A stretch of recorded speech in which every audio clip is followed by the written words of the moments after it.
I do love a good old-fashioned sense of injustice. Seems to be around a lot these days as we get riled up at a perceived lack of fairness in the games we play, and the stories we read about the games we play, and the sense of entitlement that we generate from the games we play. But every now and then something comes up that gives you the perfect reason to be a little miffed. I mean, video games don't really matter and you shouldn't be sending death threats to anyone at the best of times, but it does annoy me a bit when a game I like doesn't sell as well as a more mediocre game that does huge numbers. Can't say I like to see it. I know that title is talking about games that everyone played, but that's a little bit of YouTubey shorthand for financially successful games that made a ton of money that maybe weren't as good as they could have been, and you'd be surprised how often that comes up. Turns out, we don't really care about quality and would rather gravitate towards a name that we recognize. It's a survival tactic, don't you know? Reputation is important for video game sales, but in an ideal world, we'd be buying games on quality before anything else. Most of the best-selling game franchises are there on merit and represent a period of time when they were the latest exciting thing in the industry. But occasionally, history throws up something a little worse that somehow weaseled its way to millions upon millions of copies sold. I'd love to say that none of the games on here are bad, but that's literally what I'm talking about in this video. Don't take it too personally, I also spend money on bad things from time to time. I bought a Funko Pop once.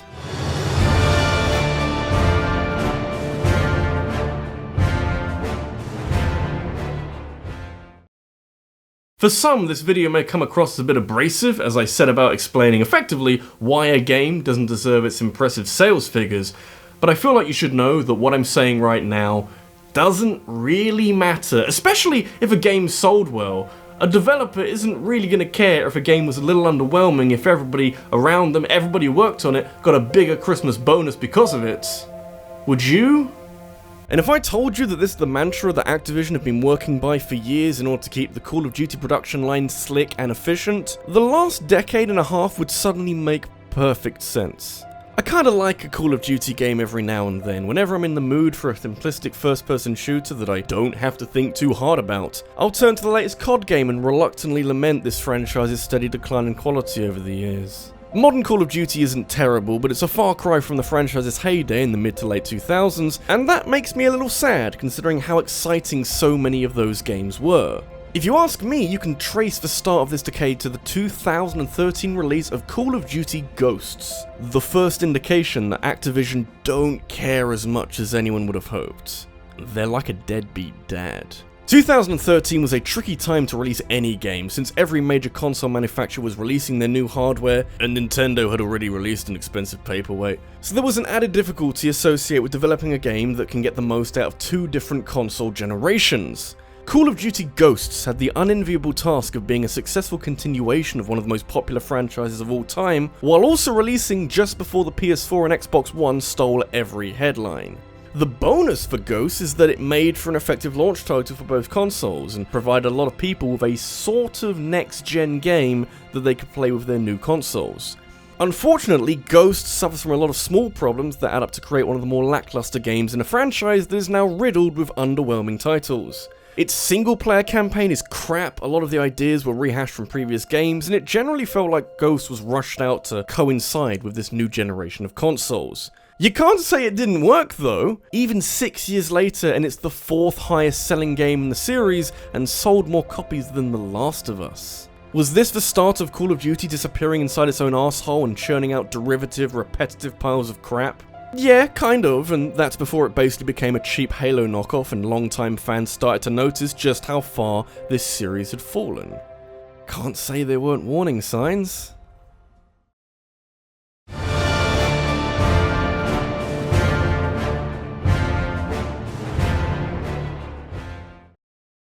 Hi, my name is RabbidLuigi, and I'm here to tell you that the first trend-setting game isn't always likely to be the best example of the genre. I mean, imagine if it was. There'd be no point in releasing any more games like it, because they'd all pale in comparison to this unbelievable magnum opus that is beyond compare, and makes everyone else feel inadequate and borderline suicidal. Luckily for everyone involved, PlayerUnknown's Battleground was an exciting new release in 2017 that introduced a lot of people to Battle Royale games and can be the source of hours of entertainment, but also, it's a bit shit. Not in the "it's incredibly popular and I don't understand why" kind of way, like how a lot of people feel about Fortnite. I mean in the "it's just not all that great" kind of way.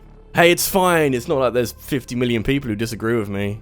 I reckon I can take them. I can appreciate certain aspects of PUBG, and the first time you win that chicken dinner, you get this incredible rush of satisfaction. But as Battle Royale games have evolved and improved over time, you do start to notice just how many things this game does very poorly. It's strange because PUBG has been out for a while now and has had numerous updates, but it still feels rough around the edges and really unrefined compared to other Battle Royales out there. It's almost like PUBG became a bit complacent with its popularity and only did the bare minimum to appease its large fanbase, with no great strides being made to fix areas that were in need of improvement. It's still a fun game sometimes, but I'll be the first one to say that something like Fortnite or Apex Legends feels like a more polished and enjoyable product.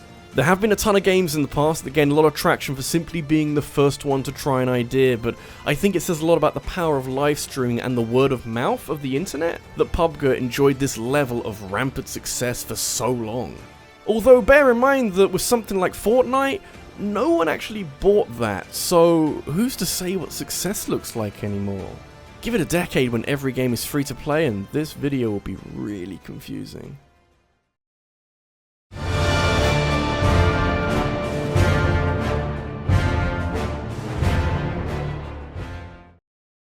There's an interesting follow-on effect with video game sales when games fluctuate in quality a bit. It applies to a bunch of things like movies and books, probably, where financial success is often attached to a product that doesn't necessarily directly deserve it, but it usually comes about because the previous thing did so well.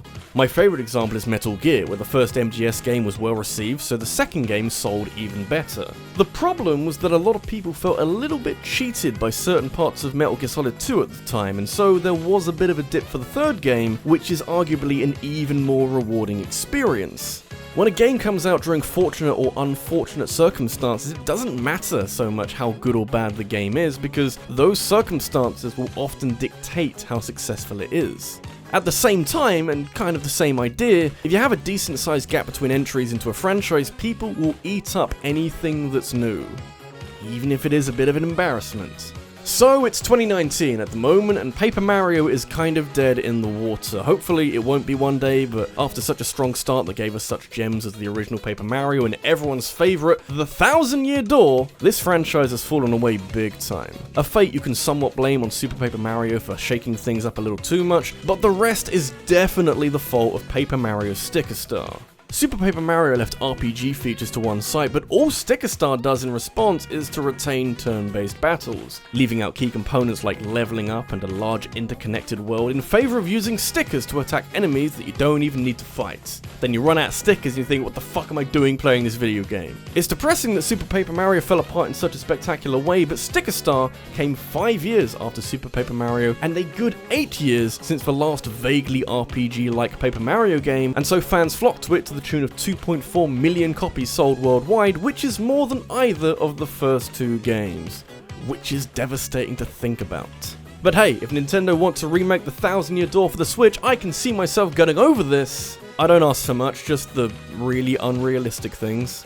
Unfortunately, the likelihood of any continuation of the Paper Mario series isn't very likely, considering that Sticker Star was followed by Color Splash in 2016, and a combination of the Wii U losing steam and Sticker Star being shit meant that Color Splash didn't break 1 million copies sold. So the lesson here is that enjoy the nice things in life, because one day those nice things will become stickers and everything you love will be useless and a really dumb battle mechanic. Don't worry about it.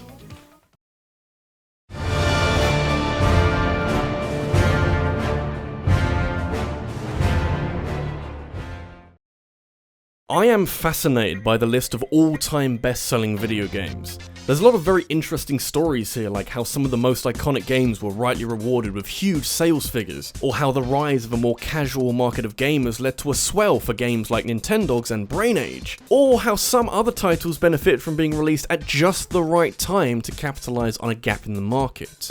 Also, you can quite clearly see an upward trend with games that were bundled in with a console, and how it helps some slightly more ordinary games reach extraordinary numbers. Wii Sports is a good game, but the fact that its inclusion in with every Wii meant that it's the 4th best-selling game of all time? That's a little nutty, if you ask me. But hey, the Wii was a big selling point. Wii Play sold like fireworks in November because it came with a Wii remote. Though you could have bundled in a moldy turd with one of those controllers and people would have still bought it. It's not that Wii remotes were all that rare or expensive when the Wii first came out, but Wii Play seemed to be working in tandem with Wii Sports in order to show off the Wii in a fun and exciting way. So what you do is you play Wii Sports, get a bit bored of playing tennis all the time, losing to Matt in every goddamn fucking sport in the game, and you look at Wii Play and think, hey, it comes with a remote, why the fuck not? Sounds like a lot of fun. And really, this idea would likely still stand up to this day. If Nintendo released some kind of Switch Play, or if 1-2 Switch came bundled with another pair of Joy-Cons, the sales figures would be a little ridiculous as a way of reflecting this. There was nothing to lose by purchasing Wii Play back in 2006, which is why this very simplistic collection of minigames sold more copies than Grand Theft Auto 4. 28 million is an even crazier number when you boot this relic up and realize that this thing is barely worth the disc it's printed on. No, seriously, Wii remotes cost about $40 around the time and Wii Play was being sold new for $50, so this is what $10 worth of game looks like apparently.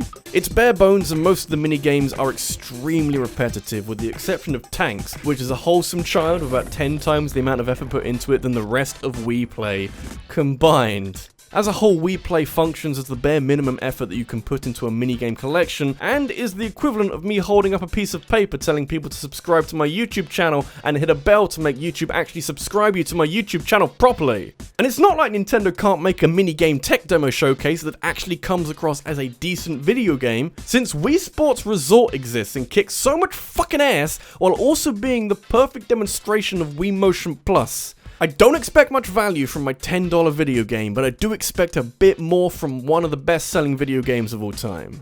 That's the story of this whole video, really?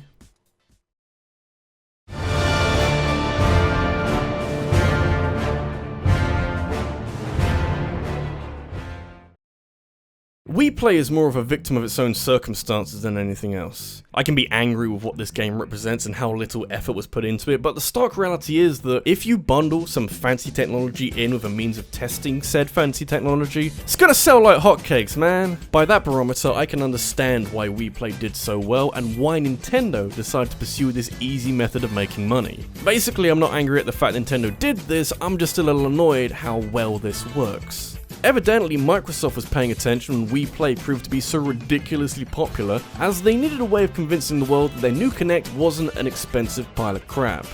They did such a good job, didn't they? Kinect Adventures might feel a little more like a Wii Sports type game, since you absolutely can't play this game without the Kinect, but it does occupy the same role as Wii Play. That being that if you want a game to buy that perfectly shows off this funky new tech, then you're gonna want to give this a whirl and see if Xbox's Kinect is indeed the way forward for gaming. Spoilers, it wasn't. We know this now. It was this gimmicky camera that tracked your motions and let you somewhat control action on screen by moving your body around, and it would have been a cool thing to have if the technology worked as well as it did in theory. In practice, it's the source of some of the most irritatingly imprecise gaming experiences of my entire life. No one knew that quite yet though. Which is perhaps why Kinect Adventures sold quite well despite being a very small collection of 5 very basic minigames with an inconsistent control scheme that makes me want to hurt things. It's in fact responsible for 24 million people shelling out enough money for the privilege of being disappointed in Microsoft, which makes it a more popular game in terms of sales than Sonic the Hedgehog and Super Mario World. 24 million copies sold actually makes it the most popular Xbox 360 exclusive of them all, which would hopefully explain why Microsoft persevered with a Kinect long enough to bring it to the Xbox One, before eventually realizing that everyone's worked out that we're just not there with this kind of technology yet. I admire the hustle, but damn, this game sold more than The Witcher 3. At some point, you just gotta stop. This is RabbidLuigi, and the only surprising thing left about Kinect Adventures is that this whole idea of bundling in new hardware with some kind of game, it hasn't been tried all that often. Wii Play showed that the game doesn't even have to be good, and Kinect Adventures shows that the tech doesn't even have to be good, so why isn't this happening more often?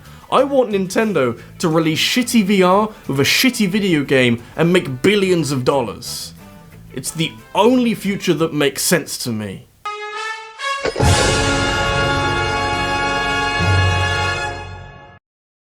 Have you got a topic that you'd like me to talk about next week? Make sure you leave a comment about that down below because I'll be taking the most interesting suggestions and making a poll on the next video. In fact, here's one right now that I prepared from last week. I'll be revealing the winner of the poll on Twitter and taking suggestions for games to talk about that are related to that topic. So feel free to follow me over there so we can keep in touch. Thanks for watching, and I'll see you in the next one.